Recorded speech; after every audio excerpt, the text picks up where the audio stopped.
สบายดีได้มื้อนี้จะพาไปเบิ่งวิธีการเฮ็ดปุ่นกบว่าเฮ็ดจั่งใดมันจะแซ่บมันจะนัวมันจะต้องใส่อิหยังแดเฮาไปเบิ่งไปชมนำกันเลยพ่อแม่พี่น้องเนี่ยตุ่มน้ำหอยเป็นโรคกบอ่ะ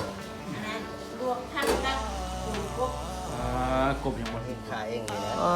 เนี่ยผูกมันเคยขากบเลี้ยงเองวะนี่โอ้เล็กเจ็ดอ่ะ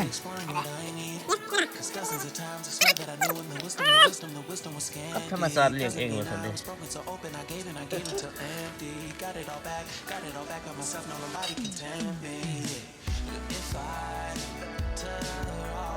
ปุ่นกบมันมีกระดูกเห็ดอะไรนะจะเป็นตอนแบบใส่กระดูกมันออกขอโทษเด้อบ่ได้ตั้งใจสิมากินเจ้าเลยนี่โอ้นี่นะ เอาลุงบ้านจางขบกินไดแมคโครมาจากหลีเนาะหลีเจ้าหน้าใหม่บ้านนี้แรกอยู่ในเรื่องเป็นโอ้ยบอกว่ามากินลาบหลีแล้วมันคิดมาเลยมากินเลยมากินปุ่นกบคนนี้นะดูมาทุกมือ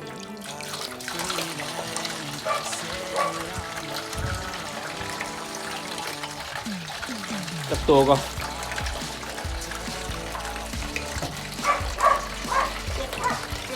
เจ็บตัวมีกระตัวลงเนาะเขาจีเอาวะดิตุ่มว่ะจีว่ะเป็นอย่างนี้เดี๋ยวตุ่มอตุ่มเราก็ตั้มมะเขียนมะเขือเขามุกใส่มันหอมโอ้วันนี้เราก็มาตัดที่ก็เอาตุ่มเอาตุ่มอะไรทำจนบ่เห็นอันนั่งมันนะนอมันมีกางมันมีกางลายโคตร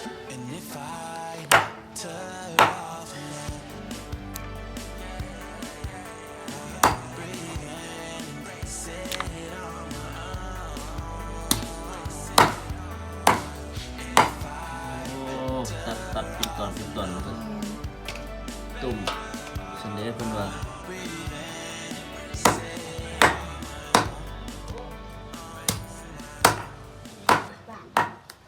เพราะว่าไม่จริงเหรอแล้ววิธีผลกบบริการ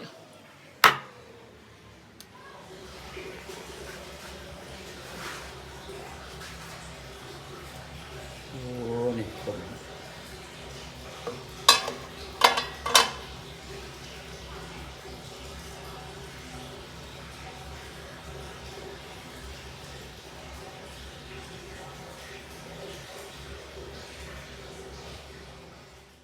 กินขายก็ใส่เบงนัวจนเห็นจนตาไหลนะ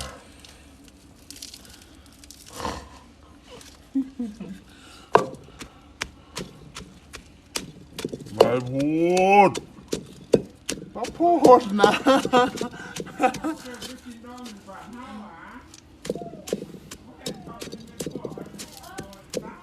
โอ้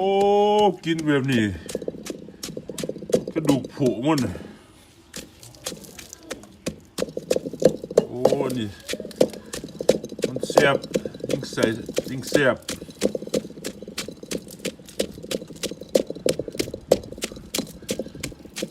แซ่บเลยเห็นให้เขากินข้าวลายแล้วมันตุ๋ยอะนะแต่จริงแป้งนัวนี่อันท่านหมอเพิ่นเอาใส่ให้อันคนเจ็บคนป่วยกินข้าวบ่ล่ำกินข้าวบ่แซ่บหั่นนะแต่มันกินข้าวแซ่บอันนี้เฮาคนดีๆก็มาใส่ก็กินแซ่บแห่งกินแห่งตุ๋ยวะนี่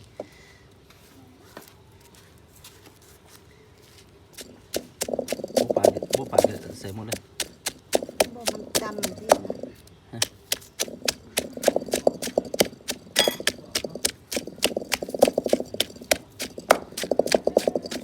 เอาใส่ตึงอันดำหั่นแหละ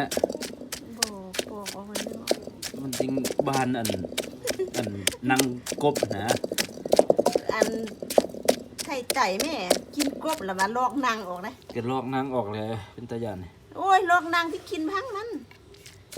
จีนมันเด้ เขาก็กินอันนั้นมาเลย เอามาใส่เลย ตั้มเหล็กแต่ว่า เอ้าบ่เรียกจ้อนี่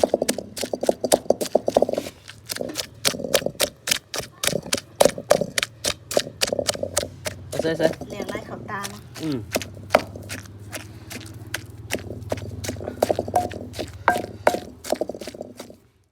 กดหรอก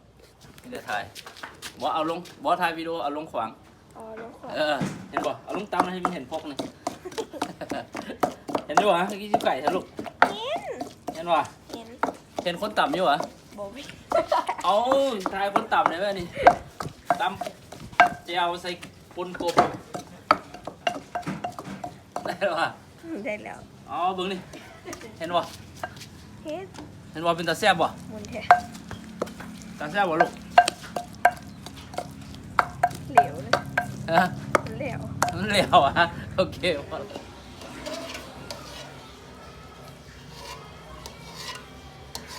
เอาอันขี้ออกอ่ะ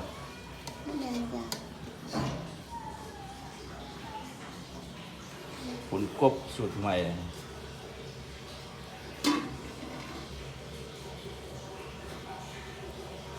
เอาใส่ได้เลย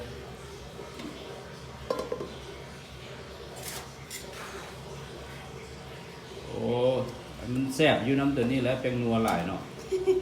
ใส่มะเขือใส่มะเผ็ดเครื่องหอมตำ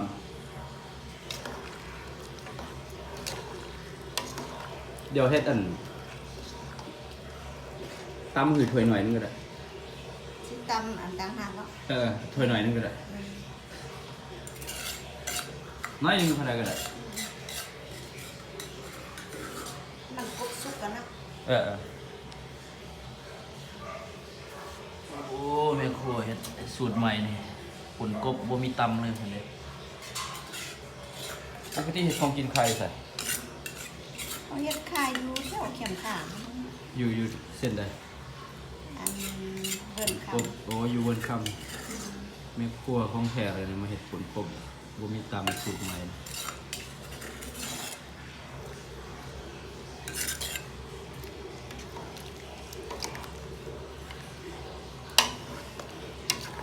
เห็นบางคนเขาเจ้าเฮ็ดบ่ตัดเนาะ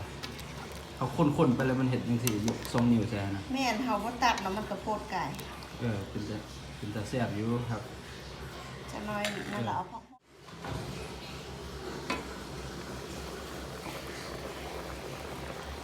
โอ้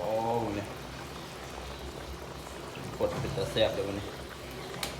ตาแซ่บบ่ลูกก็ติดกบบ่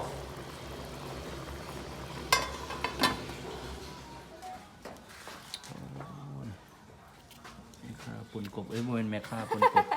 แม่ครัวกบ ไม่ครัวกบไม่ครัวปุ่นกบ มาแล้วปุ่นกบบ่มีกระดูกคือมันกระดูกหลายแท้บัดนี้ โอ้ผู้ใดสิกินดิบ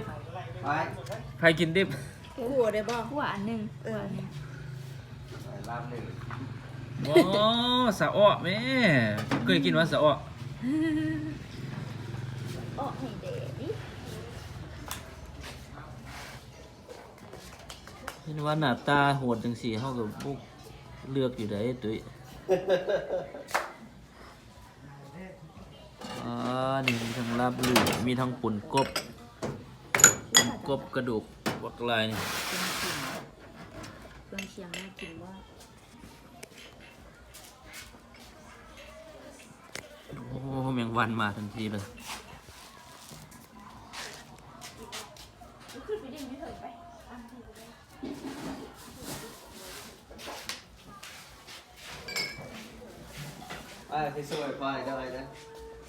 ขออนุญาตบันทึกภาพ